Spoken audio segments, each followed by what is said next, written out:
Olá, sou Daniel de Paula e vamos a mais um estudo bíblico. Hoje trataremos do seguinte assunto: o que é blasfêmia contra o Espírito Santo? A questão da blasfêmia contra o Espírito no Novo Testamento é mencionada em Marcos 3, do 22 ao 30 e Mateus 12, do 22 ao 32. Leiamos.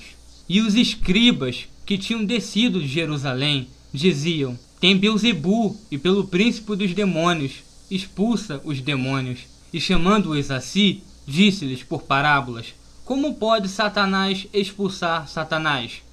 E se um reino se dividir contra si mesmo, tal reino não pode subsistir. E se uma casa se dividir contra si mesma, tal casa não pode subsistir. E se Satanás se levantar contra si mesmo e for dividido, não pode subsistir, antes tem fim. Ninguém pode roubar os bens do valente, entrando-lhe em sua casa, se primeiro não maniatar o valente, e então roubará a sua casa.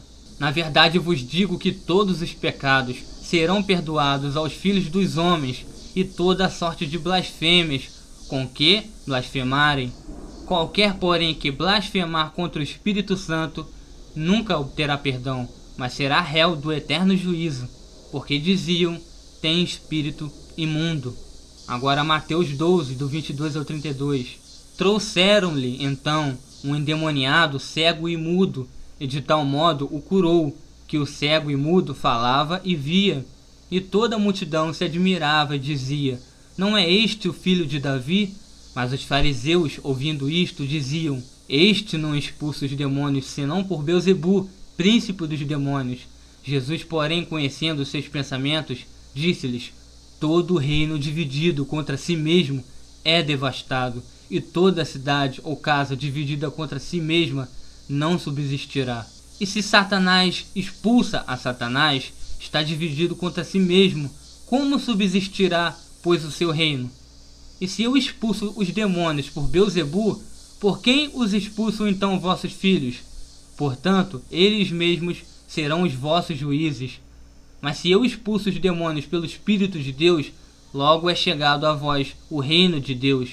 Ou como pode alguém entrar na casa do homem valente e furtar os seus bens, se primeiro não maniatar o valente, saqueando então a sua casa? Quem não é comigo é contra mim, e quem comigo não ajunta, espalha. Portanto, eu vos digo, todo pecado e blasfêmia se perdoará aos homens, mas a blasfêmia contra o Espírito Santo não será perdoada aos homens. E se qualquer disser alguma palavra contra o Filho do Homem, ser-lhe-á perdoado, mas se alguém falar contra o Espírito Santo, não lhe será perdoado, nem neste século, nem no futuro. O termo blasfêmia pode ser geralmente definido como irreverência desafiante. Aplicaríamos o termo a pecados como amaldiçoar a Deus, ou propositadamente degradar coisas relativas a Deus. Também o é atribuir mal a Deus, ou negar atribuir-lhe algum bem devido. Este caso de blasfêmia, entretanto, é específico, chamado de a blasfêmia contra o Espírito Santo em Mateus 12:31.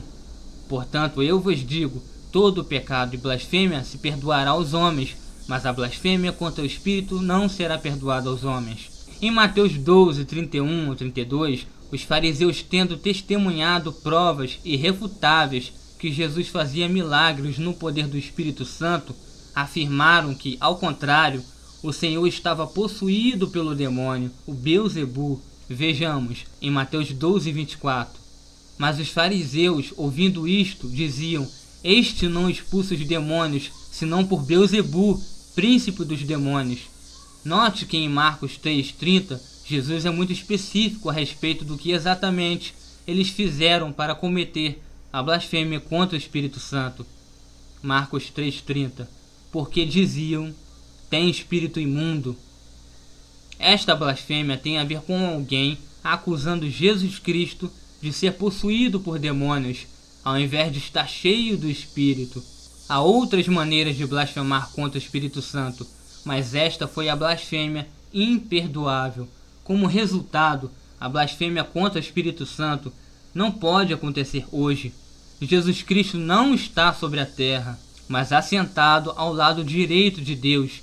Ninguém pode testemunhar que Cristo Jesus esteja fazendo o milagre e atribuir este poder a Satanás, ao invés do Espírito. Apesar de não haver blasfêmia do Espírito hoje, devemos sempre lembrar que há um estado de existência imperdoável, o estado de incredulidade. Não há perdão para alguém que morre em incredulidade. A contínua rejeição às exortações a crer em Jesus Cristo é a blasfêmia imperdoável. Lembre-se do que foi dito em João 3,16, porque Deus amou o mundo de tal maneira que deu o seu Filho unigênito, para que todo aquele que nele crê não pereça, mas tenha a vida eterna. A única condição na qual alguém não pode ter perdão é se esse alguém não estiver entre todo aquele que nele crê. Se uma pessoa, enquanto estiver na terra, não puder receber o perdão de Cristo Jesus, então sua crucificação teria sido em vão. Ainda é tempo para se arrepender de seus pecados. Não há pecado que Deus não possa lhe perdoar. Venha de encontro ao Pai e que Deus o abençoe.